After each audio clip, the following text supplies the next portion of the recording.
Philip there, who I actually have spoken to before. He's a man that likes to videotape police officers, and in our conversations over the last couple of years, he's talked about how he really believes that most police officers are good people. Or in fact, he believes the vast majority are good people, but he is of the strong belief that it's important to keep officers honest by videotaping their activities. And one of the things that I will say about that young man, who's the videographer in this case, is that in most instances, at least that I'm aware of, where he has engaged in his lawful right to videotape police officer, he's always done it in a manner that is respectful and doesn't actually interfere. He's very different as it relates to some other folks that I won't say any names, but we know there's a couple of anarchist groups out there that don't videotape police officers, they actually go out there to agitate police, and that's not generally the case with this young man. Having said that, we are aware of the encounter.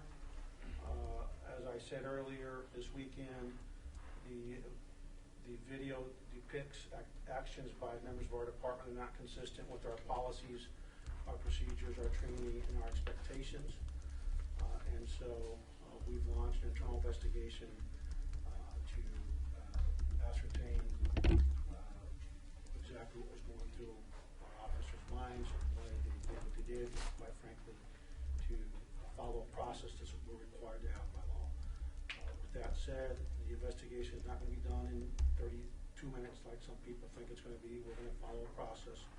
We have contractual and legal obligations and processes that we have to follow.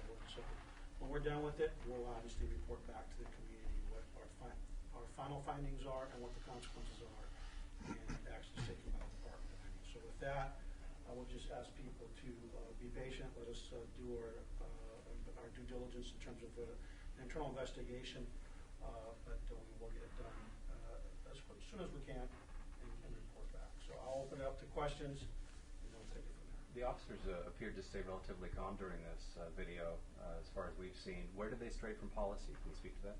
Well, I'm not going to talk about the specifics of what I see. I think that if you read our policy, which is in very plain English, it's not a very complicated policy.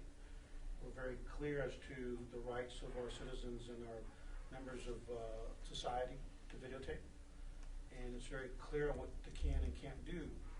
So I'm not going to comment specifically on what I believe in terms of the specifics of the incident or my command staff believes. I will tell you that I've had police officers come up to me in our department and say, yeah, they've seen the video and they weren't very happy with it. And that's rank and file, folks. So I would just ask people, you know, the video's out there. Here's the policy. It's on our website. I think, Mr. Maxwell, you actually tweeted the policy earlier, and make your own decision. But I'm not going to talk about what's good or bad in it. Typically, then, in a situation like this, would an officer